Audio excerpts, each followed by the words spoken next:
everybody, welcome to an episode of K-Zip Cooks in our new kitchen that is not fully unpacked yet. I thought it might be kind of fun because I've had a few people ask to take you on a K-Zip Christmas baking extravaganza, if you will.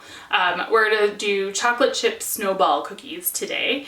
And I'm very excited. So I'll just give you a lowdown of all the ingredients. I kind of already have them all pre-portioned out here. This is a very easy recipe. So if you're looking for something that you might not have a lot of ingredients on hand for, this is a good one because none of the ingredients you need are like obscure, like sweetened condensed milk or something like that. So I printed off, it's a little bit used version of it, but it's a family one I've had for a long time. So you need 1.5 cups of salted butter. You can use unsalted, but then you just want to add a little bit of extra salt into the overall recipe. And you absolutely have to use butter for this recipe. If you use margarine, it'll taste horrible. They won't have the right texture. Just don't do it. Butter. Get real butter. If you don't have real butter, then don't make this recipe. That's your disclaimer. You need 3/4 cup of powdered sugar. You need 1 tablespoon of vanilla. You can go a little bit less. I usually use about 2 teaspoons of vanilla. I have, where is it? This one from Costco, which is like a really good one. And I know vanilla is super expensive right now. If you're going to use an artificial vanilla, you're going to want to use more. This one's a pure vanilla and it's pretty strong, so I use about 2 teaspoons of this. And then, not in the original recipe, but something I like to do is I put about 1/2 to 3/4 teaspoon of almond extract in. So I have that pre-measured over here. You need 3/4 teaspoon salt. So again, if you're using salted butter or unsalted butter, just up that just a little bit. And you're going to use 3 cups of all-purpose flour and 2 cups of mini chocolate chips. If you don't have mini chocolate chips, I don't. I just have like whatever the regular Chip-Its ones are. I'm just going to use a knife and kind of chop them up a little bit more. If you leave them like this, when you make the balls of the snowballs, they'll kind of crumble apart. Essentially what we're making is we're making a shortbread that has a little bit more flavor due to the high quantities of vanilla and or almond extract, and then we're gonna put some chocolate in, and then when they're done baking, we're gonna powder them all in powdered sugar as well.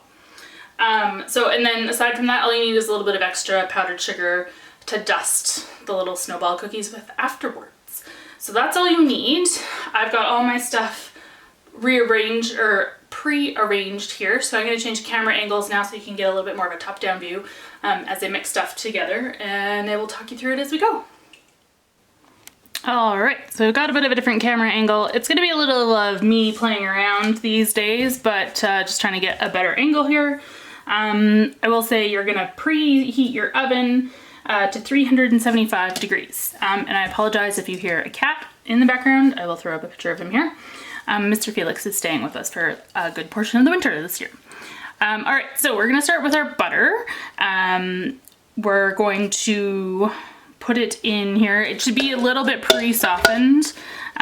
So I've got my 1.5 cup butter there, and then you're gonna put it in your mixer. If you have one with a paddle top, you can use a hand mixer as well. You're gonna start it on low. Helps if I plug it in. We have hot apple cider plugged in right now, so, you know, gotta plug this in. We'll try to not like actually, there we go. Ta-da! Okay, so you're gonna put it on low.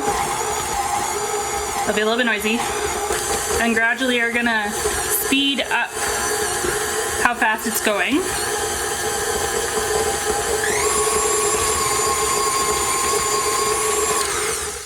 And I'll just turn it off for a second to talk to you. If you're using a mixer like this, you may have to stop once or twice to scrape the bottom to make sure that your butter is getting picked up. But what we want to do is we want to get our butter going on a pretty high speed, and you're going to leave it for about 2 minutes until it's really, really fluffy, almost like a super buttery whipped cream.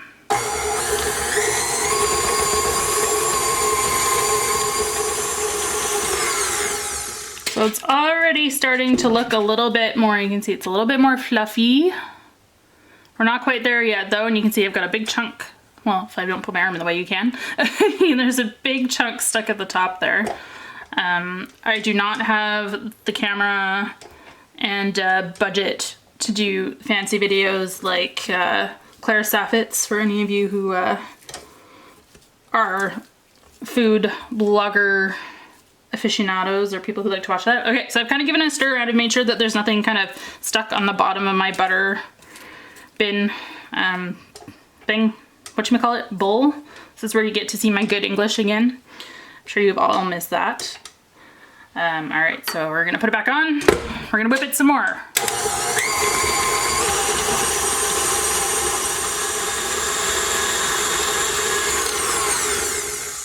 I'm gonna take another peek. It's looking pretty good. Looking pretty good. All right, I'm gonna whip it maybe another half a minute or so. I'm gonna start it on slower again because I'm going to now add my vanilla and my almond extract. Again, you can remember if you're using a really high quality vanilla, you might not need as much as a tablespoon, but if you're using artificial, definitely add it all. And you can also play around with other flavors that you like in shortbread style cookies. If you want to make them super festive, peppermint would go really nice with these ones. As I said, almond extract is kind of a favorite of mine. So I'm gonna start it slow again, just so I don't splash everywhere. And then I'll slowly up my speed again. So you can see at this point, it's starting to look almost like a really thick frosting. So that is what we're looking for. We're gonna take a quick pause, and before we add in our dry ingredients, because this is a shortbread, we don't wanna mix anything for too long once we add our flour and our sugar. The reason being, if you mix it for too long, it encourages gluten development, which you don't want in a shortbread cookie. If you encourage gluten development, what happens is your cookie becomes a little bit chewy and doesn't have that really buttery melt in your mouth kind of quality, which is what we want in these guys. I don't know if you've ever had a snowball that doesn't melt in your mouth. If you have, there's something wrong. Okay, so I'm gonna just put that paddle down there and set that over to the side.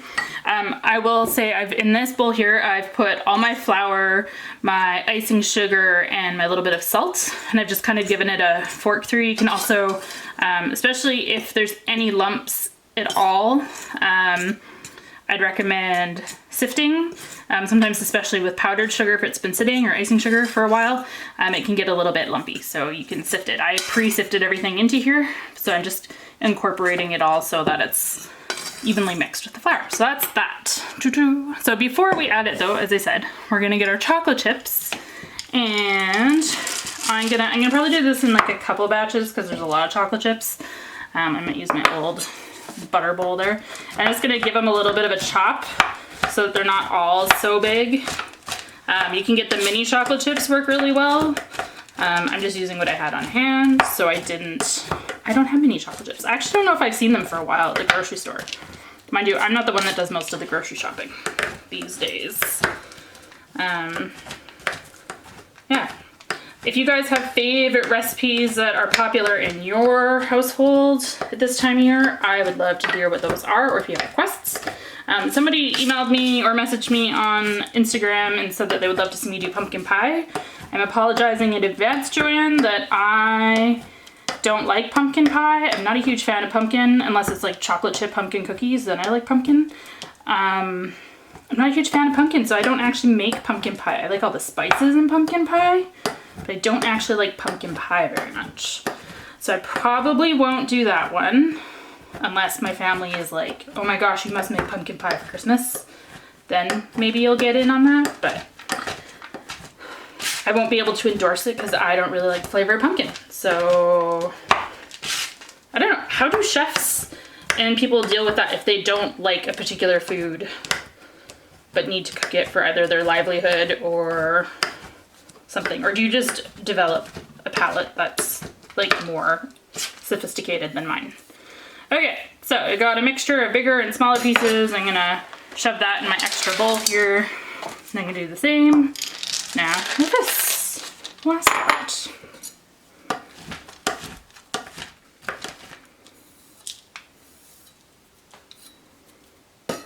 All right. Whoops, chocolate on the floor. Pick that up so the cat doesn't eat it. All right, so now we'll get our mixer back over here. So I'm going to next, let's double check, I can't remember. It's been a couple of Christmases since I made these. Yes. We're gonna do, I'm just gonna give this another little whip. Make sure, because it's been sitting for a couple minutes. All right, perfect. So now we're gonna add all of our flour and all that. And you can just go ahead, I know it's puffing up, magic. And then one trick I have learned since I have last filmed on here to help deal with the fact that this stuff fluffs up so much when you turn it on. A little bit more powdered sugar there. Is if you pulse, if you have a KitchenAid or any kind of stand mixer like this, if you can pulse it a little bit like this before you turn it on full blast. So that way now it doesn't puff up as much. Now I'm gonna watch this really closely, and as soon as I see that it kind of starts to come together, like so that the flour is looking almost like a pastry dough where it's quite crumbly but hasn't quite stuck together, then I'm gonna add my chocolate chips. Because as I said before, you don't wanna overmix this dough because we don't want gluten development. And this dough, I will warn you, is a very, very loose dough. There, so it's all kind of just come together. So you can see it actually still quite crumbly, which is fine. That's kind of what we want. So you can see it's, you know, it sticks a little bit. So if I grab it and use my hands, it will stick in a ball, but it's, but otherwise it just kind of crumbles apart, which is exactly what we want. All right, so now that I've made a mess on my hands, we're gonna change positions here. I'm gonna get rid of this guy off of here, and I will show you how to put them on a cookie sheet. I'm also gonna actually just add in this last little blob of chocolate, because why not?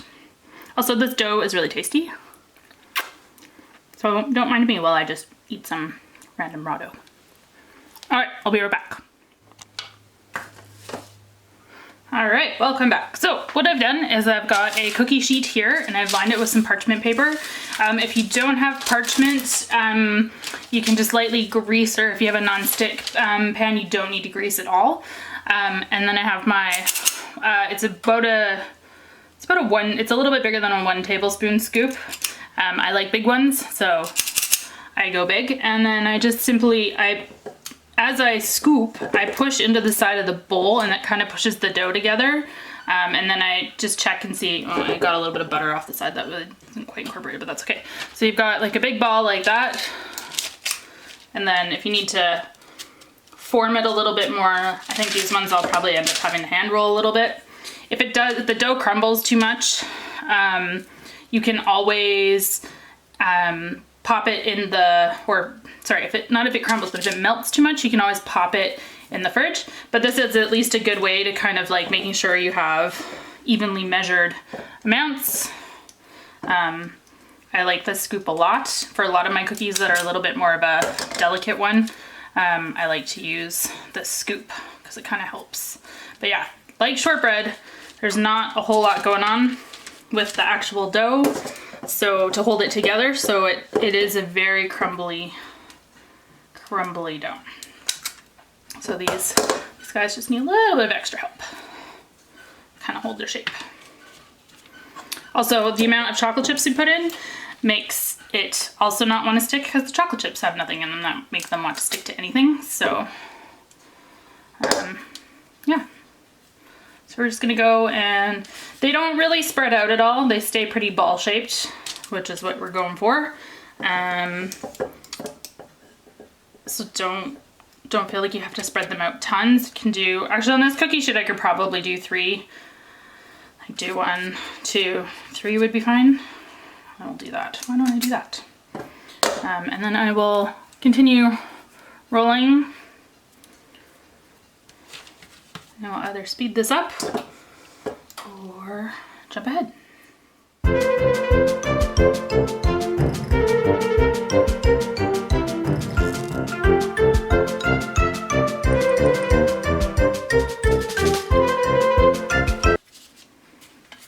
right, so we've got 12 cookies here.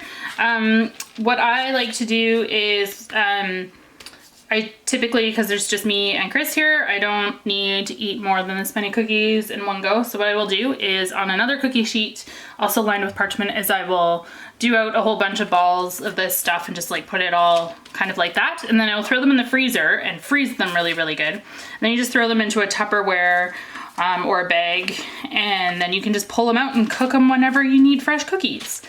Because it's the holidays, I'm gonna cook this tray for us now, and I will show you what they look like when they come out, and what to do with them when they come out. And then I'm gonna make the other balls of dough, and I'll pop those in the freezer for later on in the season, which realistically will probably be tomorrow with coffee. All right, so we're gonna pop these in the oven now, 345. They take about 10, these are a little bit bigger, so these might take closer to 12 minutes, like with a traditional shortbread. We don't wanna see much in the way of color. If they really start to show color, then you've gone too far. So they should just be firm to the touch around the edges, and it's the letting them set once they come out of the oven, that'll be important. So yeah, so we'll pop these in the oven and we will see you guys in a bit.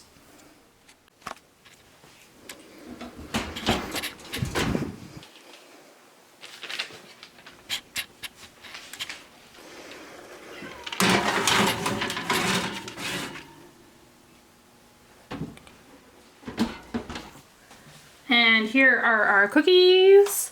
So I've just pulled them out of the oven. So you want to let them set they're a little bit squishy on top, but they're nice and firm right around the edges on the bottom. I'll pull one up here so you can kind of see. So they've got a little bit of goldenness kind of on the bottom here, but not much else. So once they've cooled for about 2 minutes, we're gonna move them from here onto a rack here. You can see I've put something underneath. This makes the next step, which is dusting them with sugar, a little bit more, less messy, I guess you could say.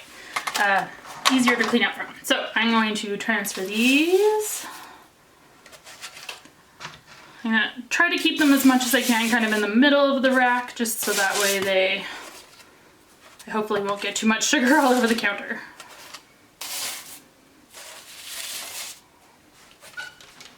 So the trick to dusting these guys is you want to dust them while they're still quite hot, because then what happens is that the icing sugar will kind of melt a little bit onto the cookie itself.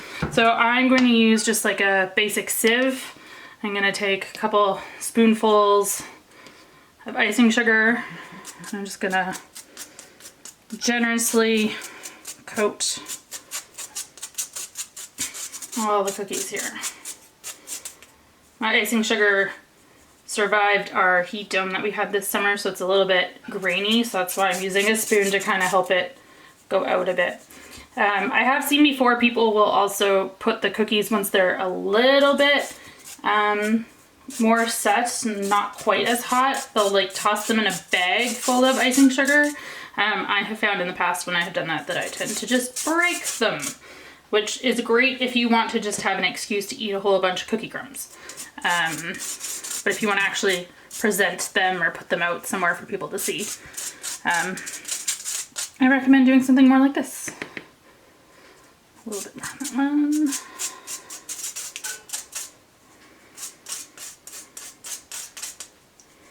And there you have it. So then you want to let them cool completely.